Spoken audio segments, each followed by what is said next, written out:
চতুর্থ দিনের খেলা শেষে দিনটি ভারতের জন্য এর থেকে বেশি ভালো হতে পারত না। অসাধারণ শেষ উইকেটের পার্টনারশিপ ছিল আকাশদীপ ও বুমরার মধ্যে। এই দুইজন মিলে ভারতকে ২৪৬ রানের ফলোয়ান থেকে রক্ষা করেছে। খেলার শুরুর দিকে রাহুল দৃঢ়তার সাথে ও শেষ দিকে জাদেজা অ্যাটাকিং ক্রিকেট খেলে এর ভিত্তি স্থাপন করে। বাকি কাজটা এখন পর্যন্ত চালিয়ে যাচ্ছে দীপ ও বুমরা। আসসালামু আলাইকুম। স্পোর্টস চ্যাট উইথ মাইনুরে আপনাদের সবাইকে স্বাগতম। সবাই কেমন আছেন? আমরা কথা বলছি অস্ট্রেলিয়া ও ইন্ডিয়ার মধ্যকার তৃতীয় টেস্টের খেলা নিয়ে। ইন্ডিয়া ১৯৩ রানে পিছিয়ে আছে, তাদের হাতে আছে ১ উইকেট।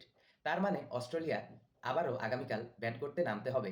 কমপক্ষে হলেও তাদের ১ ঘন্টার মতো ব্যাট করে ইন্ডিয়াকে একটি টার্গেট দিতে হবে এই ম্যাচটি জিতার জন্য। কিন্তু অস্ট্রেলিয়ার দিক থেকে আমরা যদি আলোচনা করি, তাহলে অস্ট্রেলিয়া এই খেলায় যতটুকু সময় নষ্ট করেছে তার মধ্যে তারা চাইলে ইন্ডিয়াকে প্রথম ইনিংসে অল আউট করে দ্বিতীয় ইনিংসে আবারও ব্যাট করতে পাঠাতে পারত। এখন এই টেস্টের আর একটি মাত্র দিন রয়েছে। ইন্ডিয়া খেলবে ড্র করার জন্য আর অস্ট্রেলিয়া খেলবে ২-১ এই সিরিজটি জিতার জন্য। The game is beautifully set up for the final day, and we can do is hope that the weather holds up. Anyway, that's it for today. We absolutely cannot wait to get back to the action tomorrow. Bye bye.